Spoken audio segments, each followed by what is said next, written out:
another episode of A Candid Conversation with Adam Lopez. I am your host, Adam Lopez, and today we have a very special treat, a really good friend of mine, all the way from Bakersfield, California. Her name is Amanda Gutierrez. Hi, Amanda. Hi, how are you today? I am great. Thank you so much for being on the program on this show. And there's so much to discuss, but very little time. And I want to start off by Right? saying that I see that you're connected through your vehicle, obviously for obvious reasons, because you need peace and quiet, right, to be able to do this interview. Yes. Yes, I have three kids and they're all boys and ages 7, 5, and 4. And so my house is never quiet. And so my car is my safe place for quiet and to do really fun things like this. So I'm excited to be here. Okay, so why don't we start there? Let's talk about family. Yeah. One of the areas that has really been impacted through this pandemic and crisis and Yeah. whatnot has been the home, in many different aspects, right? Working from home, what is it, distant learning, etc. I know you have three little boys, correct? Yes, I Uh, do. and then obviously your husband. Why don't you share with us Yeah. your challenges, your frustrations, and I'm sure there's been many blessings as well as being able to stay at home. So how has it been for you guys? So, when everything shut down back in March, I think we were all like white knuckling a lot of stuff. Like, okay, we're gonna get through this. Like, it's all good. Stay positive. What's going on? It's okay. We're just gonna, and that's kind of how my husband and I look at obstacles anyway. It's like, how can we move through this, and how are we gonna really take advantage of this season? And so I think the number one benefit, I would say, and I would say even an awakening that has happened in our family and for myself was, because the church shut down. So just to preface this, my husband and I are pastors. So Yeah. it really affected our life major because we had never done an online service before COVID. We never had an online platform before Mhm. COVID. And it was just because we didn't have the finances to get the Sure. equipment and all that stuff. So we had to totally shift. So we had to do everything online. And it really made me realize that I can't be dependent on the schools to develop the character in my children. That's my job. Yeah. And I know that's such a simple truth, but I really feel like I was forced to really, like, it was like this awakening moment for me. Like, the boys, the men that I want to create, it's my job. Yeah. And so but the biggest frustration, so that's like the biggest blessing, is that we really got to kind of ask ourselves, what is our core values as a family? How do we want to raise our sons to be great men? And what are some things we can do in our home to cultivate a culture of honor and respect, for our boys to hang on to when they go into the outside world, right? The frustration, I would say, Mm. is really not slipping into letting the electronics become the Mm. next idol or god in our kids' lives. And Yeah. I still think that's still a struggle. Yeah. It's still a struggle. It's like, it's so much easier to just give your kid a tablet and give the kid the Xbox remote, right? Hmm. And so it's been really hard. It's been hard. Yeah. And I think that's where a lot of parents are. And I've had to many days really give myself grace. So you know what? There needs to be supernatural grace for this season because I'm frustrated because I have to work from home. Will's frustrated. He had to work from home, and all my kids are home at the same time. So there's going to be a little more screen time than normal, and Yeah. that's okay. Yeah. So that's, I would say, been the biggest challenge is trying to still keep my kids like entertained, Yeah. and then this pressure of I have to now like teach my kids too. Like, I don't want their brains to Yeah. become mush. So Yeah. I think there was just a lot of pressures. Hmm. I felt a lot of pressure, in this season, and I've had to really take a step back and ask myself, who's putting that pressure on me? Yeah. Because we have to have grace for ourselves in this season. Amanda, how important is it to just realize, like, hey, I need to just go for a drive, go get a coffee, alone time. Your husband is Will. Will, can you stay with the kids? Or in my case, Crystal, can you stay with Aislinn? Yeah. Because you need to detach yourself to have that mental balance as well. So, how important you think it is for you to also be real and say, hey, I need to get away. Give me 5-10 minutes. I'll be right back. What do you say? Oh, it's very vital. It is so vital because I personally, okay, as a mom of 3 kids, all doing all the things, we're not just pastors, I'm a health coach, and then I'm also like neurotic about my home being clean, which never happens because when you have kids, it's just a joke. I'm joking myself. But, it's interesting you bring that up because just about a few months ago, I had like a major mental breakdown. It Yeah. was like March, April, May. So I would say around end of May, I was just like, I can't do this anymore. Yeah. Like I'm gonna lose. I cannot do this. I'm so overwhelmed. So Will took it upon himself to get me a hotel just for a few nights. And Adam, I kid you not, I didn't even remember the last time I had actually been in a hotel by myself Mm-hmm. because I got married at 19 years old. I had never done anything alone really. Yeah. And so that's another thing the Lord really showed me in this season, how important, like, I'm so big for so many people. It's very important for me to still stay small with Jesus. Yeah. Like, I have to allow myself to be small for the Lord. Mm-hmm. Like let him carry me. Let me be a daughter again. Because I'm sure, as you know, a fellow motivational person, right? Like there's people that look to us for encouragement and inspiration, and we're like, yeah, we're gonna Yeah. get through this season. It's all good. We'll overcome the obstacle. And my husband's like that too. That it's easy to forget that, like, we need to be honest with ourselves Yeah. and say, yeah, I'm not okay right now. Like, Yeah. I'm not Superwoman. I'm not Superman. And so I think making sure, and honestly, the goal, Adam, is to not just constantly have to have mental breakdowns. The goal is to create a rhythm in your life Correct. where rest is an active thing that's a part of Yeah. your schedule. Like if there's not enough white margin in your calendar, you're doing too much. Yeah. So I think that's something I've really had to learn in this season too. Like, okay, Amanda, do you want to keep having a mental breakdown every 3 months? Yeah. Or do you want to create a life that you don't want to run away from? That makes a lot of sense. And that's so key, man. If there's not enough white on your calendar, you're doing something wrong. Geez, I got to go back and look at my calendar because Bro, you and I are like one and the mm, same. We're always like, that's we can probably end the conversation here because that's my takeaway for the year right there. So, anyways, we're talking to Amanda Gutierrez. She's not only, staying at home with her children, distant learning. She's also a worship leader. She's a pastor's wife. They're pastoring together, and she's also a health coach. But the next part I want to talk about, Amanda, is the ministry, the church, pastorship. yes. And there's a reason why I'm asking you this. How important is your role, the role of a wife, of a spouse, to support your husband 100% in the calling of being a pastor? Wow. So good. Gosh, I don't even like know where to start. So my husband has been in full-time ministry for pretty much, I'd say 14 years, Okay. solid. And he has gone through a lot of mental health stuff this year. I mean, as I would assume every pastor in the United States of America, Mhm. like it's been a really heavy season of discouragement, Yeah. disappointment, Yeah. finances have dropped, right?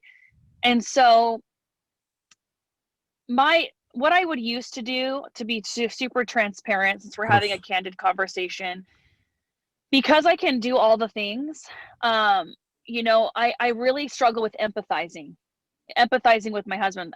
I'm more the type like, what is it now? Come on, we got stuff to do. You can't just sit around and mope. We can't even deal with, like, Yeah. we don't have time to deal with your depression, right? Like we Yeah. don't have time. Yeah. But the Lord's really shown me in this season, just because I have capacity for things, Hmm. and doesn't mean that I'm better than, or than my husband. Like this is not a rat race, and it's not something where I need to do tally marks in my marriage. Wow. So I think it's extremely vital that the spouse support, whether it's husband or wife, whether it's Correct. the wife that's in full-time ministry and Correct. the husband is the support, because I see that a lot too.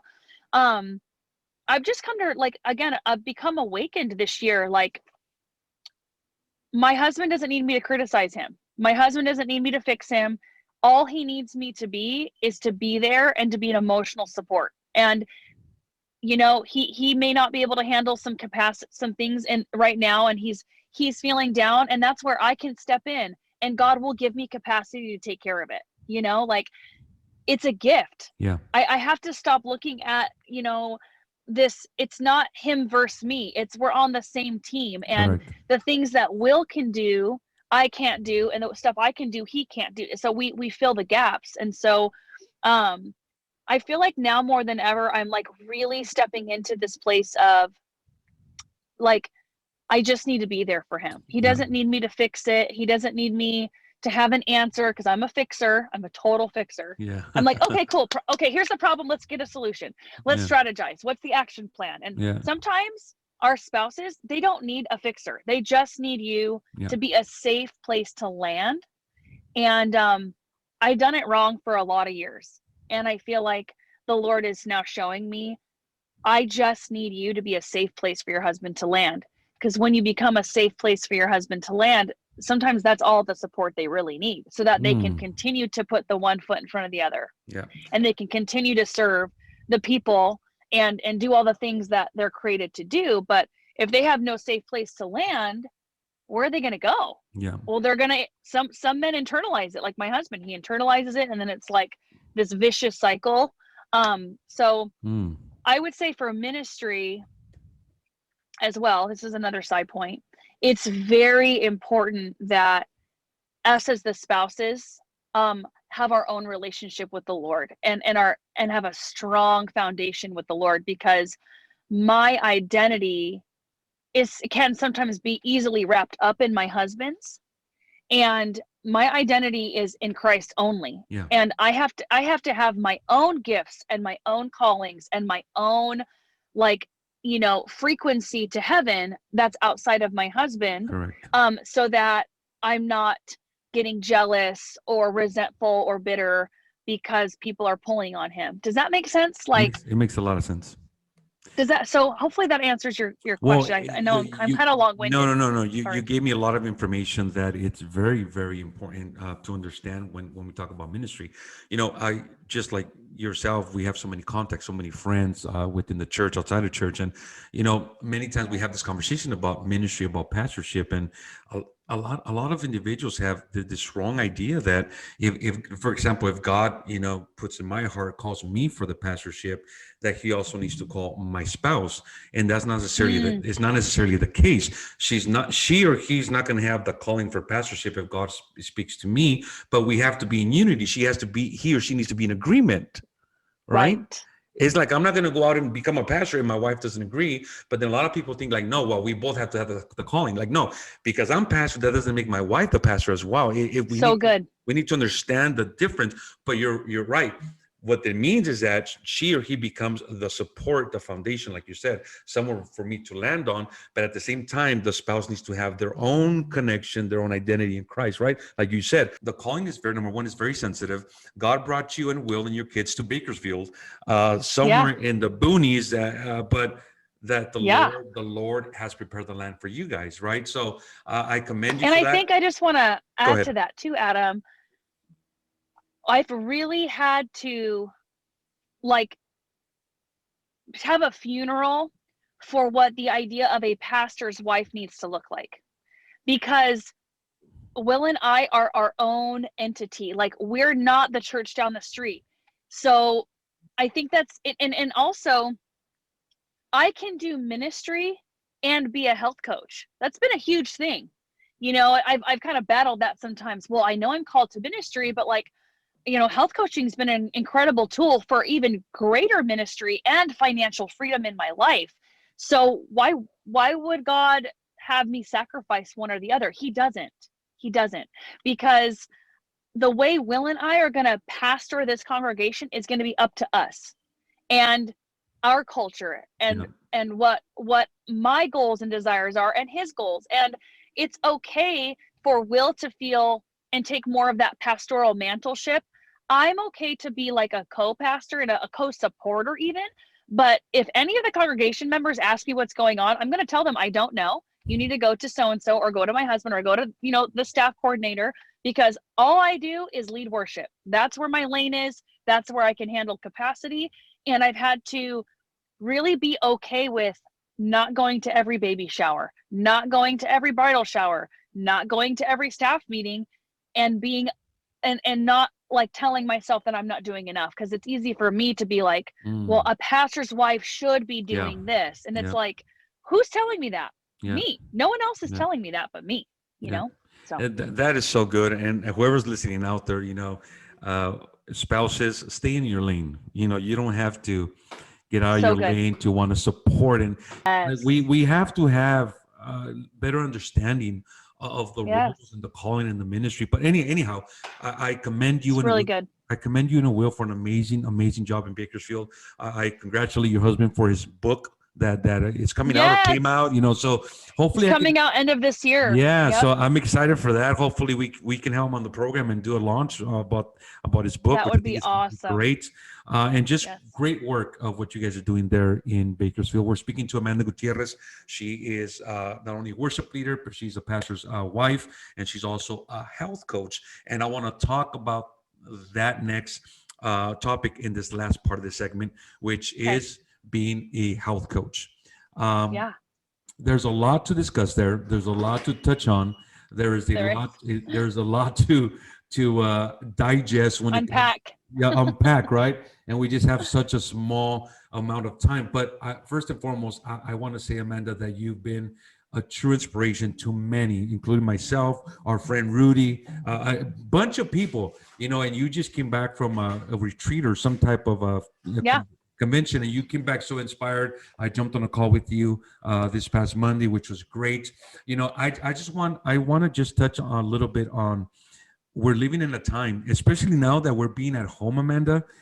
Obesity and unhealthy habits, it's all surfaced. It's all resurfaced because now we just binge watch Netflix and we bring out the snacks and now we order food and we've lost track of the healthy habits of what we want to do. So I want to ask you, the first question is this. How important is it? How important is it for all our listeners to understand not only mental health, but the healthy habits of your eating, of everything that we do in our daily life? Just explain to us a little bit. Yeah. I think that it's been a common misconception that, health is secondary to our spiritual life. And I think it's both. I think it's spiritual and physical health, because, we only get this shell one time. We get to be in this body one time. And if we're God's kids and our job is to fulfill the call of God on our lives and let people know about the love of God, what good are we if our bodies are deteriorating, right? Like, how can I go and be a light and be an encouragement to someone if I hate the way I feel about myself, hate what I see in the mirror, I'm constantly taking my medication, I'm constantly out, winded? Like, we're limited by those restrictions when we're unhealthy. And so something I always explain, especially to my clients who are in ministry, it's like, listen, I know you want to help people, but you can only help people to the extent of how you're helping yourself.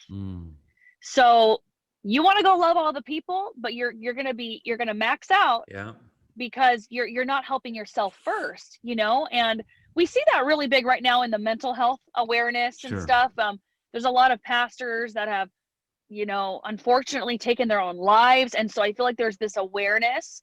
And so that's really what I feel like that's one of my callings in life, really, is to awaken people to understand that, like, fueling your body with good nutrition is another form of good stewardship. We need to become good stewards of what God gives us. He's gave us this awesome body. Like, if we don't have any like medical conditions and we don't have to go to the doctors all the time, like, why would we just fuel our body with crap all day long? That's not being a good steward. And a lot of times, Adam, our health, well, all the time, our health and our emotional health are linked together. So what I've come to find out is you're only as healthy as your mindset. And that's why I love being, I've even really started calling myself a transformational wellness coach, because I want people to understand it's healthy mind, healthy body, healthy finances. Yeah. All of it is combined Yeah. together. Yeah. So, Yeah. the reason why people are going to binge eating is because it's a way to numb. It's just another way to numb. Yeah. Whether you're a shopaholic or an alcoholic, a drug addict, or you have obesity, or you're gluttonous, it's just another way to numb. And it's just like this analogy, right? We're gonna take a beach ball. We're gonna take a beach ball and we're gonna try to shove it under the water, right? And for a second, it's gonna go under the water, but immediately it's gonna slip and it's gonna skyrocket into the air. And so all of the emotions that we're going through, all of the discouragement, we're just trying to shove that beach ball under the water by eating all of this toxic food.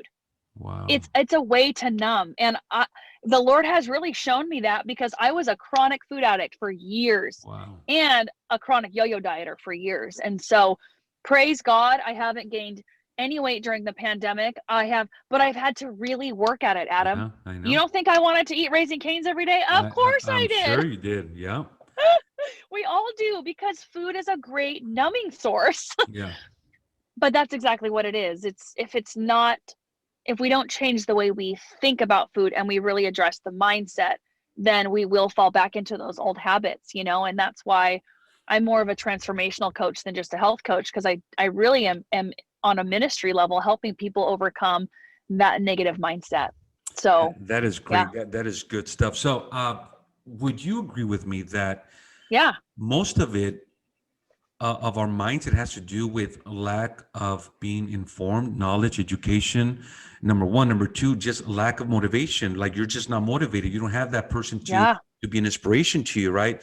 And Yeah. I think that the organization that you represent, you work for, it does. I love what you guys say, Amanda. It's like, yeah, it's a way of living. You're changing your style. You're transforming. Oh, and by the way, you'll lose some weight, right? Because losing weight is Yes. not the number one priority. It's like, we want to No. create a different lifestyle, different habits, be happy, be medicine free. Yeah. And then, by the way, guess what? You're gonna lose this weight. So it's like, wow. So Yeah. I love how you guys. That's what you guys preach, and I really Yeah. truly believe it. But the next question is this: we sometimes get into this. There's a lot of stuff out there. There's a lot of resources. There's a lot. There's a lot of different programs. Whatever the case may be. And Yeah. what it is that people spend their money, right? People spend their money. Yeah. And the thing is that they get influenced. Social media algorithms, right? You select or you browse, weight loss, whatever, and then social media just sends you a bunch of ads, and people buy this stuff because it's just Yeah. they're vulnerable. They want to lose weight, so they just buy it. But that's not the answer. That's not the answer, right? People need to understand that it's a commitment, it's a sacrifice, it's changing your lifestyle, changing your culture, changing your mindset, Yeah. your way of thinking, your approach. It's really changing your life of taking care of your body now and your health now, so you won't have to take care of your illness later, right? That's That's exactly what that's it how is. you need to look at it, right? So how do we get, Amanda, people to shift their mindset and understand that it's don't look Right. at the weight loss first, look at your life transforming, and then the weight loss is like a benefit. A weight loss is a perk. It's a component. How do we Right. change our mindset? Oh gosh. Well, I think like you said, it's the first step is education. We have to educate Americans. There's, so much information on Google. It's like one day eggs are good for you and the next day eggs are bad for you. It's Yeah. like, what do I believe? So that's why I really loved this meal plan when I did it 2.5 years ago. By the way, I lost 40 pounds in 4 months. That's I awesome. didn't work out. It was all science, and I'm a huge nerd at heart. So I love to learn. And so we give all of our clients our Habits of Health transformation system, and their books that we give you that are written by a doctor. He was a critical care physician for 18 years. So our program is based on science, based in the medical field. It was actually, initially sent out to MDs all over the nation, because we don't want to have people addicted to drugs for the rest of their life. We want to teach Correct. them proper nutrition. So I think the first step is really the awakening process. Correct. You can't force people to eat right. They have to know why. They have to ask themselves, why do I want to get healthy? Why is my health important? Because like I tell my clients, if your appetite's stronger than your why, you're not going to go very far. Yeah.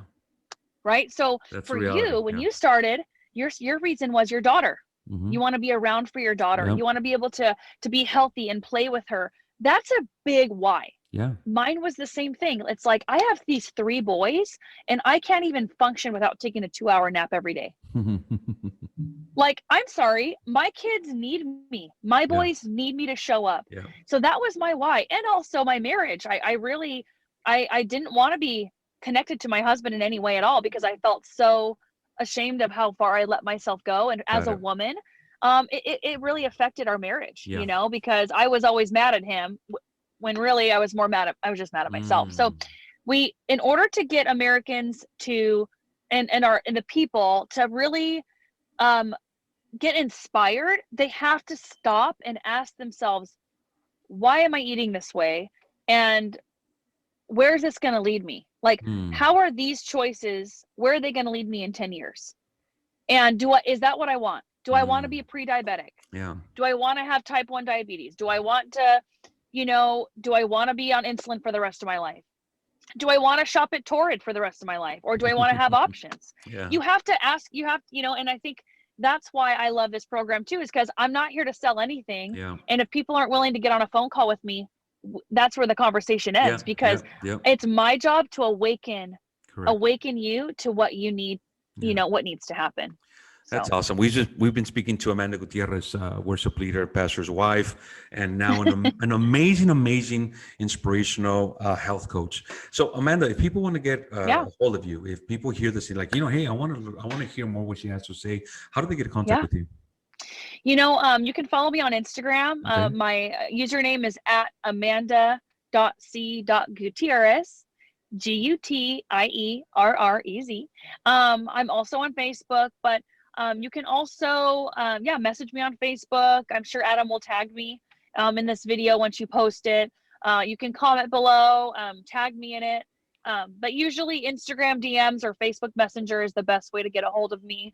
And let's chat. If you're wanting to get healthy in your body, it's what I love to do. I loved what it did for me. I know, Adam, you were so inspired as well by what the program's done for your health. And so the goal is to really awaken people to the full potential that they are capable of.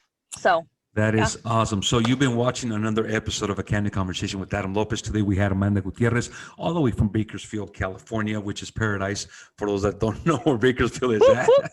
Well, Amanda, we want to thank you so much for being on the program. Excellent content, excellent, valuable information for all our listeners. So we want to thank you again. Any last words for our listeners? I would say, just for anyone who's listening, make a choice to be grateful, to make a conscious decision to be grateful, and understand as well that you're allowed to be grateful and grouchy at the same time. And there's going to be days where you are down and out, and it's okay, but don't pitch a tent and stay there. We all have our own lives to live, and everything comes down to choice. So if you're feeling like you're in a rut or you're in this vicious cycle of victimhood, make a choice today and say, I'm no longer going to be led by my emotions. My life is my responsibility, and I'm going to take ownership of my life, and we're going to turn the ship around. So be encouraged. I've been able to do it, and we're all still in process, right? Sometimes we have the good days and sometimes we have the bad ones, and it's okay. As long as we're getting better by 1% every day, we're going to be okay. Thank you so much. Again, thank you for watching another episode of A Candid Conversation. Today was with Amanda Gutierrez. Stay tuned, and thank you so much for your support. Thank you, everybody. You're welcome. Bye.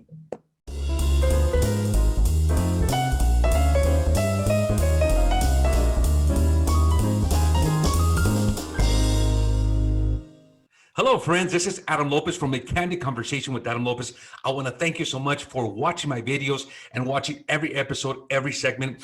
Please subscribe to my YouTube channel. Continue sharing the content. You know what? We have many great interviews coming up, a lot of valuable content, a lot of valuable information, educational as well. So I want to thank you so much for your support and continue watching my videos.